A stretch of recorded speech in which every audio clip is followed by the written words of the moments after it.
This is the Cleveland Investor Podcast with Mike Reilly, owner of Reilly Properties and Reilly Painting and Contracting. Mike has been in the home renovation business for 40 plus years in the Cleveland area. Mike Ferrante, real estate agent from Century 21, also joins us amongst other guests. On this podcast, we seek to take our experience and provide insight and inspiration for outside investors looking to buy property in Cleveland. Okay. All right. Well, our today's episode is going to start out with a basic introduction to Cleveland real estate and how real estate in the Cleveland area, probably in general too, has changed in the last 10 plus years. I have been struck by when I go to places like Toronto and LA, San Francisco, especially Toronto, it jumps out at me. Maybe New York, because I have relatives in Toronto. I mean, all people talk about is real estate. That's all they talk about. Maybe some hockey, but it's mostly real estate. Now, with me is, in this episode, is Mike Ferrante, works with Century 21, realtor, and we've been working together for almost 10 years. So, Mike, thanks for joining us on one of our initial podcasts. Yeah, thanks for having me. I'm excited to share some ideas and talk some real estate. You know what is funny is how we might as well just run this mic because we'd be talking about whether this was a podcast or not. Yeah. But, I have to say that the post-crash real estate market is, it's almost like the plague hit. And I was reading about, in this book, about the history of Florence and Italy. And after the plague, everything changed. That was the beginning of the Renaissance, was the plague. It's almost like a forest fire. All the new growth came, music, art, everything, a whole new way of looking at things. And I think what we went through 10 years ago with real estate is the rules have totally changed in 10 years. What's been your take on that? Yeah, absolutely. It's like hitting the reset button. So a bunch of the bad inventory got swept away, the dead trees. Right. And now we're starting fresh. But what's interesting, and I think why Cleveland comes up a lot when you start talking about investing in real estate, is that our prices are still relatively low here. And that's what gets people excited. They start looking at, well, I'm from Melbourne, Australia, and I could buy a house for $500,000. The same house here might be $60,000. Yeah. I was looking at just last week's New York Times, and they had I get it every day, but they had this section in the Sunday paper about these people were buying a house. This young couple was buying a house in New York City. And New York, my wife and I go to New York at least once a year, so we've been doing that for over 35 years. So I know the area, I know New York, and it was astounding. This young couple in their early 30s, married maybe a couple years, and their budget is $1 to $1.5 million. I'm like, what? $1 to $1.5 million? You talk to people in LA, that's a starter home. You get into Cleveland, and a starter home here is like $75,000, $100,000. Exactly. 3-bedroom. Where in LA, New York, a 3-bedroom with a family room and everything, hardwood floors, that's over $1 million. Yeah. So for people who we communicate with who are outside of Cleveland, they think this is like going to Costco or Sam's Club. You're buying detergents for I'm going to buy a big can of beans for like $2. And of course, it's like that Sam's Club experience. I'm digressing a little, but I think it's a good analogy because I remember when my wife and I, when our kids were little, we used to go to Sam's Club, and we used to take the Suburban, And we'd buy the diapers and the Pampers and whatever. We'd buy the pop, the Diet Coke when I was drinking Diet Coke, and the laundry. And I mean, you did not walk out of there unless you spent $200. And of course, it took us a while to learn that we were just amazed at the prices. Yeah. And so we were buying stuff that we shouldn't have bought. It just sat there in the garage. Just loads of stuff, but it was so cheap. And I think with people that I talk to who are looking to invest in Cleveland or buy Cleveland real estate, it's almost like it's like me going to Sam's Club. I mean, there's one guy, he walks in, he strolls in, maybe you told me about him. He wanted, so I just bought 15 homes in Cleveland for $500,000. 15 homes at $30,000 or $40,000 a piece. And he's proud of that. And my first reaction is, that guy is stupid buying 15 homes. Does he have a property manager? Right. What areas did he buy in? He probably overpaid. Yeah. If he bought in certain areas of Cleveland at $30,000. And depending on from whom he bought. So, on the same thread, I'm sure you've experienced this too. I'll get people who say, a house for $75,000, what's the catch? They think there's got to be something wrong with it, or did someone die in it, or is there no foundation, or and the catch is that there is no catch if you've done your homework. So another quick story: a guy from Australia 8 years ago bought a couple houses in Cleveland, and his thought was, well, gosh, I paid $22 for this one, $20 for this one. How could I lose? Well, the guy lost his shirt because he got swindled. He was buying from some wholesalers who weren't completely above board. The guy literally ended up selling his houses on eBay for whatever he could get because he took such a beating. Right. So there is a catch. The only catch is that if you're not careful who you're working with and that you have the right team in place, that's how you get burned. Well, we got our engineer here, Amari, and every now and then I'm going to want to ask you a question because you're in front of the laptop working the sound. But what's that old adage about if you think it's too good to be true, it probably is too good to be true? Yep. Mm-hmm. And how many deals have we seen? I'm thinking of that Chadbourne house we bought. We didn't buy it. We actually rescued an investment group. We rescued an investment group who bought a house in Shaker. And anybody out there who's listening to this podcast, if you're thinking of buying in Cleveland, I want you to listen to this story. These guys, and they were guys. They have. I'm not going to name the company. It's just too embarrassing. Bright guys too. Bright guys. Yeah. No, these guys They were bond traders in London. Yeah. I mean, right? These are sharp These guys were sharp. Yeah, no, they were. But they were the fools at the poker table in Cleveland. They came in. They bought this house. Now, everybody, take out your pens and paper right here. They bought this house from a realtor in Shaker for, I don't know, $75,000, I think. And it was a foreclosure. And all the floors on the second floor were crooked. Yeah. I mean, if you took your golf ball up there and a putter, I mean, we're talking about sloped greens here. Yeah. That's how bad it was. Basement had some issues.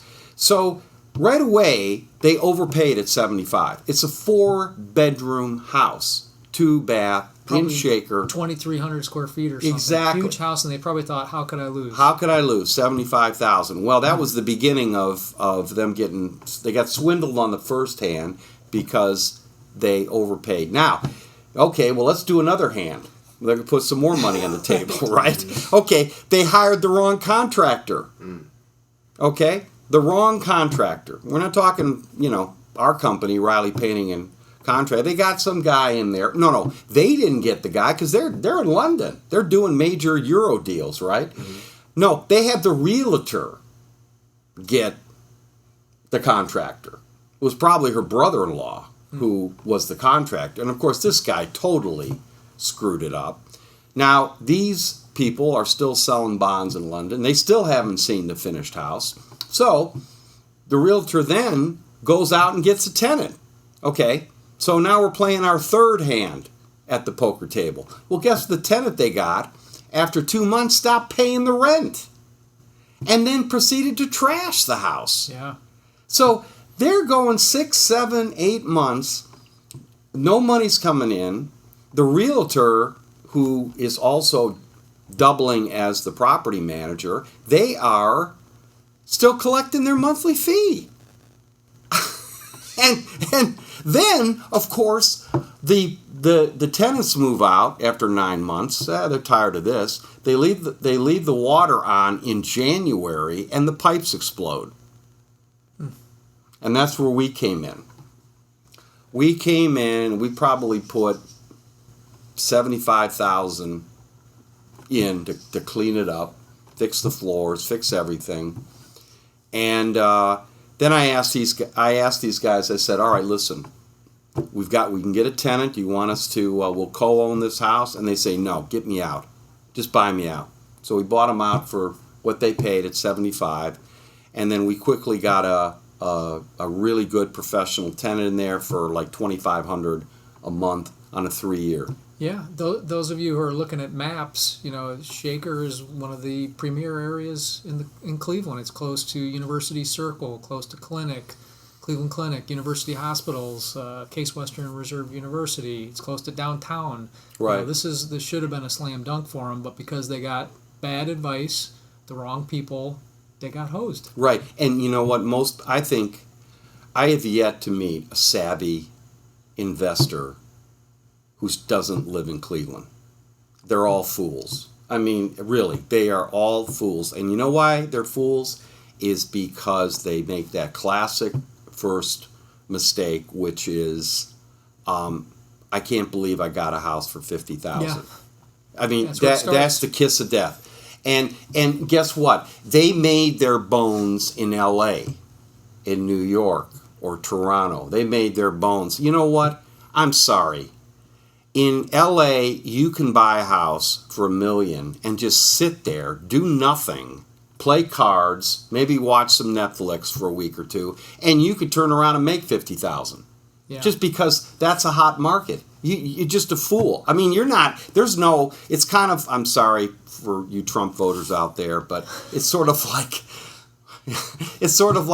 the guy's on third base. He's born on third base. He didn't hit a triple. So the people that are in L.A., Toronto, I mean, all you sharps, you sharp people out there, you're not a sharp person. You're just in a lucky area. You were born on third base. You didn't hit the triple. You come to Cleveland and you try to make money in this market, fine. I'll give you the title of sharp investors. So... and I think you brought up a great point about the LA market versus our market. Why do people come here? Yes, it's for the prices, but if done correctly, they come here for the cash flow. That's the difference about Northeast Ohio, Cleveland specifically, is that don't think you're going to cash in with this 10, 20% appreciation, but you come here for the cash flow, and historically, other than the crash in 2008, this has been a very safe market. You're going to get your 2, 3, 4% appreciation, but you come here for the cash flow. See, and I think that that's a great point, Mike, because when you really unpack this, they're buying these houses for $50, for $75, and in the back of their mind, they think they're going to be able to sell that for $150 and do nothing. Right? Yeah, they don't need to fix it up. They just, hey, I just bought this house for $75. They think they're back in L.A. They're not back in L.A. We're talking about boring investments in Cleveland. It's like, why don't you buy T-bills? That's how the appreciation is going to be. Now, here is where the sharp investors can do well in Cleveland. Believe it or not. And that's why you're listening to this podcast. And that's why we're talking. Because you've got to know what is the next big area that's going to pop. That's the key. Now, if you were to buy property 10 years ago, 15 years ago in Tremont, okay? Tremont, yeah, you'd double your money. Easy. Literally. And in Cleveland, doubling your money on an investment, maybe tripling your money, that is hitting home runs. That's a yawning average day in L.A. or New York. I get it, but here that's a home run. Little Italy, close to University Circle, the whole University Circle area.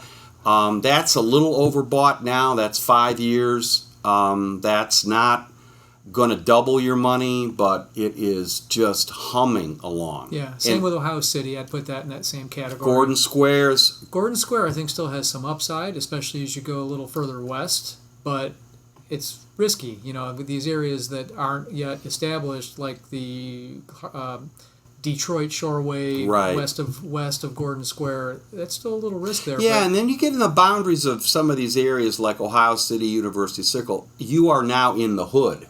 Okay. Oh, yeah. You're in the hood. We're not talking, and that may be the hood for 10 years. So it's sort of like, like New York, for you New Yorkers or familiar with New Yorkers, like Brooklyn. If you bought property, Brooklyn Heights, 25 years ago, when my wife and I, our 5-year anniversary, so this goes back, late 80s, we went to New York, and the only place that you could go to in Brooklyn that was decent was the River Cafe. So our 5-year anniversary, we go to the River Cafe. Everything around there you didn't want to go beyond River Cafe. Well, now when my wife and I go to New York, the last 10, 15 years, you're riding your bikes over to Brooklyn on the Manhattan Bridge. And River Cafe is just, everything is spread out. But again, risky investments. Brooklyn, if you had bought in there 25 years ago, you'd probably buy a brownstone for $100,000. Now they're worth $10 million. So major home run there. The L.A. market, everybody's sort of moving more. I don't know L.A., but everybody's moving around Bakersfield because it's just too expensive. So everybody's starting to move inland, away from the ocean there. But in Cleveland, there are areas that are going to pop, and they are tucked next to areas that have already popped. So it's like popcorn almost. Yeah. And this is where we can, our company can help you target that $75,000, that $100,000 on a house that's gone through foreclosure. Maybe it's an estate house. It's sitting there, and it's easy to renovate. And within 5 years, it's in a neighborhood that is going to be like Tremont. Yeah, I get it. That's the whole thing we talk about all the time, and assembling that team, that's going to help you with every step of the process. Right. So if we our London guys, our bond traders or Eurobond traders, they made the classic mistake. They bought in the wrong area. They overpaid. They got the wrong realtor. Wrong contractor. And the realtor. Then they relied on the realtor to get the contractor. Then they relied on the realtor to get the tenant. Management. And they had nobody watching the house. Yep. So for that guy who came in with a roll or borrowed money or wherever he came with that money, who bought 15 homes, he had it backwards. You don't buy 15 homes unless you've done the other 5 check boxes. Once you've done those check boxes, targeted where you're going to buy, line up the contractor, line up the property manager, etc., then, and only then, do you buy the property. Absolutely. So tell me your horror story. What's your favorite horror story? The one I mentioned with the guy from Australia, that's my first one. That was my first one. The guy calls me and says, "Hey, I want you to go drive by these couple houses. I bought these. I have management, but the manager's not getting back to me." It amazes me that these professional project or property managers just can disappear. They've made their money and then they just stop responding. And I know it seems unfathomable that someone would do that. Yeah, exactly. And you know what I realized is that in Cleveland, the term property manager is an oxymoron. I mean, they don't manage any properties. No. They just collect the fee. And the interesting thing, I know a little more about the law because I'm a realtor than I probably ought to, and I'm on the board of realtors, local board, but there's so many people out there calling themselves property managers. Pretty much anyone can do it, but they're not allowed to. In order to be a true property manager, they're supposed to be licensed with the state. Right. And that doesn't happen. Probably, I bet 50% of the, quote, property managers out there aren't even licensed. So it's just some guy who maybe does some work on the side right. and decides, I'm going to be a property manager, and then they get sucked in. And unfortunately, there's a very low level of accountability with these folks. They can just disappear. Exactly. And you can comment more on this because you're in the real estate business. I'm in the contracting business. But I'm sure everybody listening has had horror stories dealing with contractors, dealing with, I don't care if we're LA, New York, whatever, but finding a good plumber and a good electrician, a good contractor is, once you found that person who's going to return your phone calls, going to show up on time, who's going to fix it, who's going to be there if there's any problems, that's a treasure. You keep that. The same applies to the realtor. There are so many people who are in the real estate business who shouldn't be in the real estate business. Yeah. And I can tell you one thing. Selling a house is one thing, but if they wear those double hats, realtor and property manager, yeah, watch out. You don't even touch that. Yeah. Do not touch that. That is there's no checks and balances. If I'm going to sell you a house and say, don't worry, I'll manage it, and hey, maybe let me inspect it for you too. How about that? Exactly. And you know what I found is, and again, the realtor has one incentive, which is they want to sell a house. Period. That's it. They want to sell a house. They don't want to manage a house. They want to move on to another house. Yeah, and just to be clear, these are my peers out there, and there's a lot of good ones. Yeah. So we're not here trying to say every contractor is bad except for us, every realtor. That's not the case. But the problem is that the barrier to entry, that's kind of what we're getting at here. It's like I said, the Joe Handyman decides to put a placard up that says, I'm a property manager. Right. Barrier to entry for real estate, take a few it's 4 classes, pass a test. You know what you got to get on that test to pass? 70%. Yeah. You have to have a high school diploma or equivalent, pass this test, and bam, you're a realtor. So the problem is there's a very low barrier to entry, so you do have a lot of people in the business that probably shouldn't be. Okay, well and thank you for saying that, but one of my things that I started realizing about 10 years ago was I would represent my customer. For those who don't know Reilly Painting and Contracting, go to our website, reillypainting.com. But when I started getting into the real estate business, buying properties, fixing them up, stuff like that, helping my customers, I started realizing the wide disparity of competency among realtors. Because most of the time, and here's my complaint. A house goes on, a house is going on the market. Somebody calls, they sell, they want to sell their house, okay? So they're going to call around and they're going to hire a realtor. Well, see, to me, a realtor needs to come in there with one focus: sell the house quickly, not delude the customer. So you've seen this happen. We've gone out to customers' houses where, we've told Mr. and Mrs. Jones, who I've worked for 10, 20 years, we've taken care of the house, we know the comps, and we're telling them, look, this house is going to sell for $200,000. Well, I want to make $250,000. Yeah. Well, I want to play at Augusta National, okay? That ain't going to happen, okay? You know what? I want some candy. No, it's $200,000. Now, here's what happens. To compound it, they put the house on the market for $250,000, and they don't do any work. They don't even wash the windows. Now, what's the realtor saying? Do you think the realtor is bringing some tough love to this? No, they're just, hey, $250,000. Well, that's what they said. They don't want to spend any money. They want the new buyer. to take care of all this work. Yeah. Well, guess what? It doesn't sell.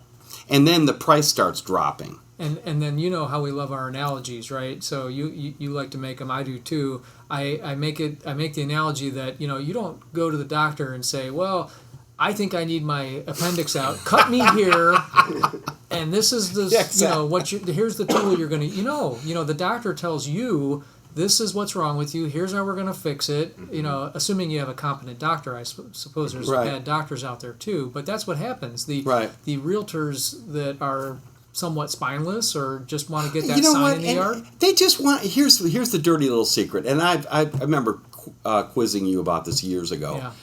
Why would somebody put a sign in the yard and I told at you a house that's not selling? You would think people would look at that guy's name or that lady's name, Mary Smith, there, and you're saying, boy, Mary Smith really sucks at this, right? I mean, this house is not selling. And you know what Mary Smith is telling these people? Well, it's a slow market. Yeah. No, it's not a slow market. Yeah. This is a effed up deal, okay? Yeah. You don't have to edit that, Amari. I already put the effed up. But I can, by the way. Okay, so but Mary Smith she's there, and you set me right on this. You said, Mike, it's free advertising. Yep. It's free Mary Smith just sticking her sign in the yard. It's I want my sign in the yard, so you can't have your sign in the yard. Okay. Too. Now, everybody. Okay, if we still got people listening to this, you want to invest in Cleveland, right?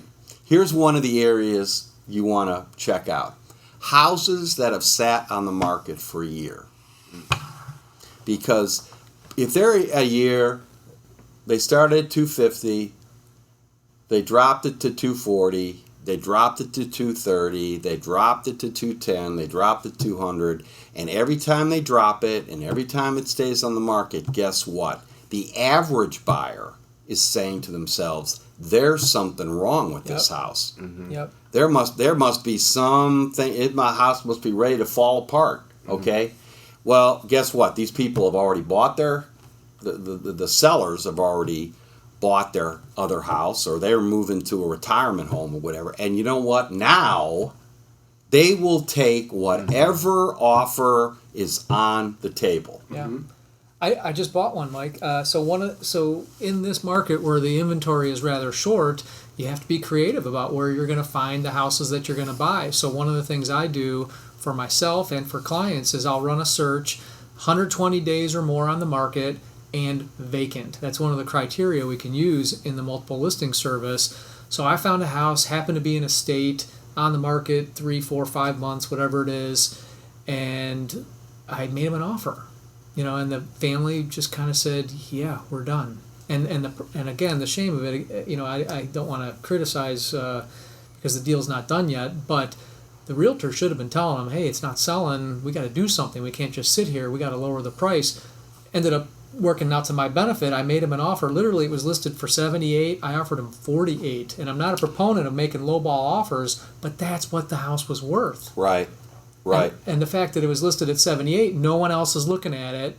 I went in and scooped it up for $48,000. Right. I closed in 2 weeks. Then you think about some of these deals that we've gone in. You and I, we've gone in. I brought you in, and we're talking to a customer. We can name some names, which we won't, over the last couple of years. And we've told these people, you know what? It's 200. That's the number. It's 200.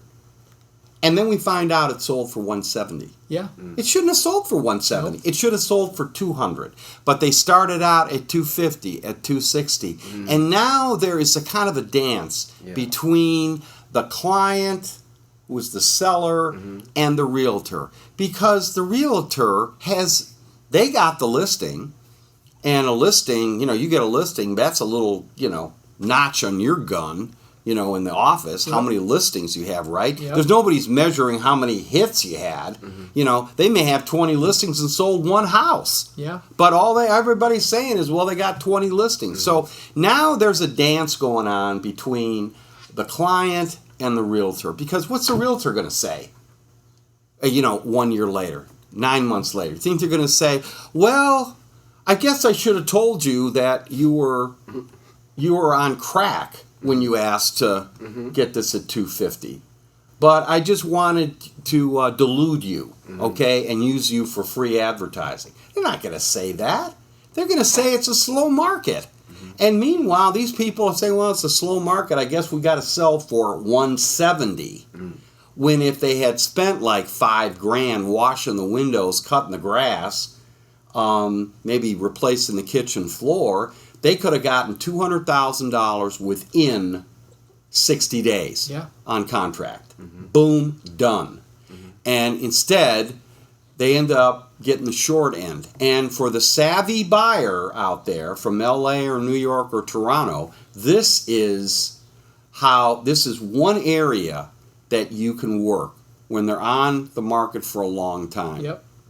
Now here's another interesting area where you can work, which is the property that's for sale that's next to a vacant house. And in my neighborhood of Forest Hill, post-crash, we've got a number of homes that are vacant. They've been vacant for like 5-6 years. An overgrown lawn, stuff like that, et cetera, et cetera. Well, a lot of my neighbors don't understand that a vacant house is like a zombie on a street. It's impacting all the other houses on the street. You're getting a 10 to 20% decrease on your property value because you've got this moldy wreck of a house that's on your street. It's the same thing that happened when there was all the board ups. You drive down a street, if there was 1 or 2 houses boarded up, immediately everyone thought, oh, this is a bad street. Right. It's not a bad street. Now, for the savvy investor, what the savvy investor can do is buy that next door house and then buy those other houses. Now, let me talk to this guy.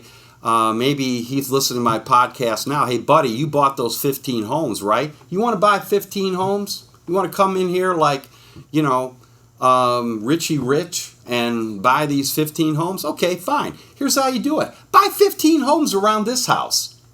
Okay? Because every house that you fix up around that vacant house and then you nail that vacant house, boom, you just got 20% pop on appreciation. Yeah. And you've done good by the neighborhood. Yep.